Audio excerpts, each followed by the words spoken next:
I'm Carla with Race to Walk, and thanks for joining me. And today I'm going to be sharing with you 5 things that were really shocking to me when I read the Nicomachean Ethics by Aristotle.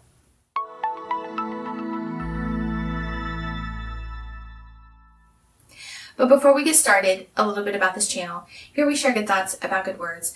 And on Fridays, I host a live Bible study on Instagram at Race to Walk. And then I publish 2 videos a week. I publish a replay of that Bible study with some study aids as well as a video about books. So if you are interested in either of those things, be sure to subscribe to the channel, like the video, hit the bell for notifications, and share this with someone. So I actually started this back in August, and I mentioned in one of my wrap-up videos that I don't know why this was taking me so long to go through, but anyway, I finished it. So here's the thing. I started this because I read an essay that one of my friends wrote for an unexpected journal on I think it was like a man and his habits. And she quoted Aristotle that a virtue is not a virtue until we act upon it. And that was really, for me, it was kind of tying into Victor Hugo's message in The Hunchback of Notre Dame, which is what I really had started 2020 reading. And so in the apologetics program that I attended, most of the people in the cultural apologetics track do read this because they have a class on ancient philosophy and culture. I didn't take that class because I had a lot of special topics that I did instead of this one. So I thought, I need to do this reading. So I started reading it, and there were some surprising things about it. So the first thing that really kind of surprised me was just how many common phrases that we say today they said them back in the time of Aristotle too. So I remember one time when I was in college, I was talking to somebody from another country that someone was flaky, and she's like, "Do you mean like cornflakes?" And I was like, "No, I mean like flake off, like you can't rely on them."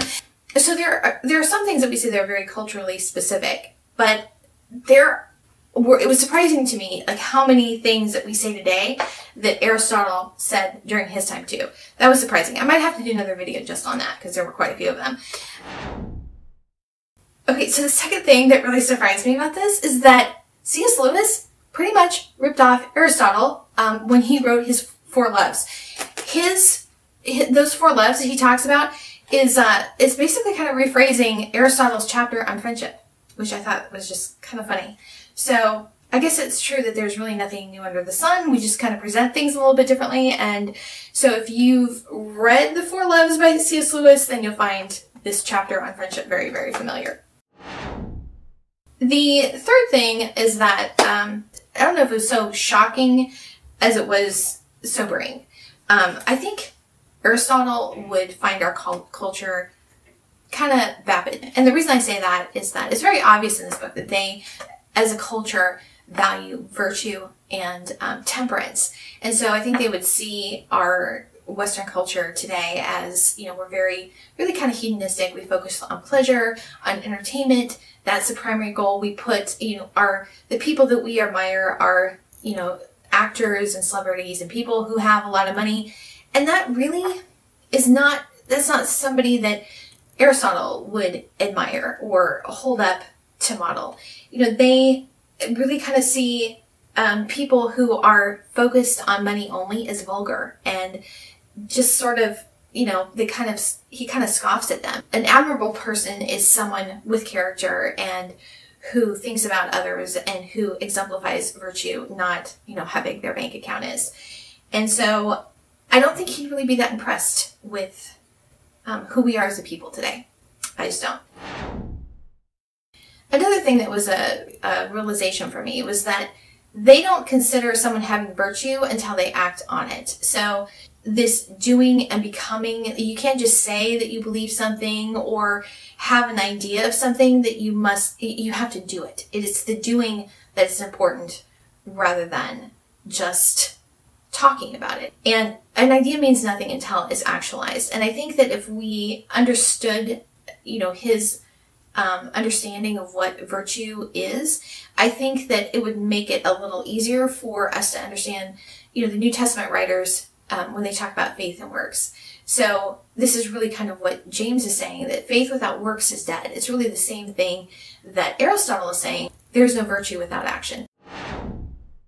The fifth thing that was very shocking to me, and this was really, when I read it, it was really actually jarring to read it, was how common they saw slavery. Part of what this showed me is just how radical Jesus's teachings were, and the message of the gospel, and that there's no difference between Jew or Greek, slave or free, right? Because this is completely opposite the culture. And I'm going to read this. This is a whole chapter on friendship, and it goes into, democracy and justice, and you really do see that Aristotle sees more of a stratification in people, and this is what really came across as, just reading this was shocking. But in the deviation forms, as justice hardly exists, so does friendship.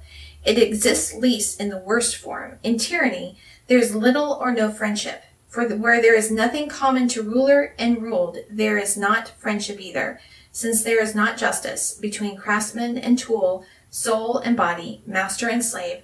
The latter in each case is benefited by that which uses it. But there is no friendship nor justice towards lifeless things. But neither is there friendship toward a horse or an ox, nor to a slave qua slave. For there is nothing common to the two parties. Listen to this.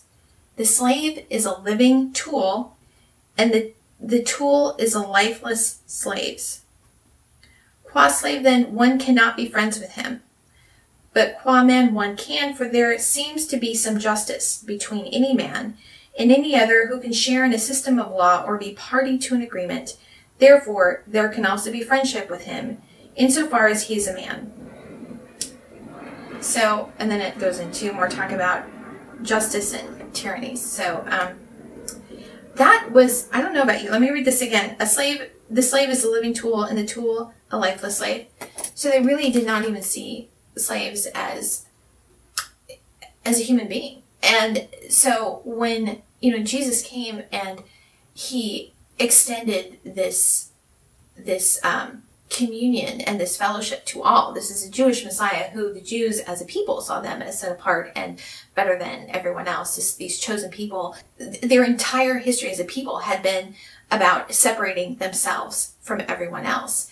And then Jesus comes and he breaks down that wall between not only Jew and Greek, but between slave and free. That is a radical that he was saying and that he was promoting. Radical. And so, I think that it's important to remember that, sometimes, if someone's not a Christian, they bristle at saying that our nation is founded on Judeo-Christian values. Well, it's true. This is true, because this that Aristotle is saying was the common belief at the time. This idea of equality between all people and all men, this fellowship among each person, that wasn't common. That wasn't common. You can see that in other cultures and in other religions too, Hinduism especially. Their entire religion is pretty much founded on that caste system, right? So a big part of this year has been about this fight for equality, this pushing back against injustice, and about people not being treated equally. The reason we believe that is because we are claiming that promise that Jesus gave, that this is the way of the world, is that there are divisions between people and Jesus brings unity. And so even if somebody doesn't believe in Jesus or the gospel message, they're believing in the promise of it. So anyway, just some food for thought. Those are the things that stood out to me. And let me know your thoughts about this. If you haven't already, be sure to subscribe, share this video with a friend. But thanks for joining me, and I'll see you next time.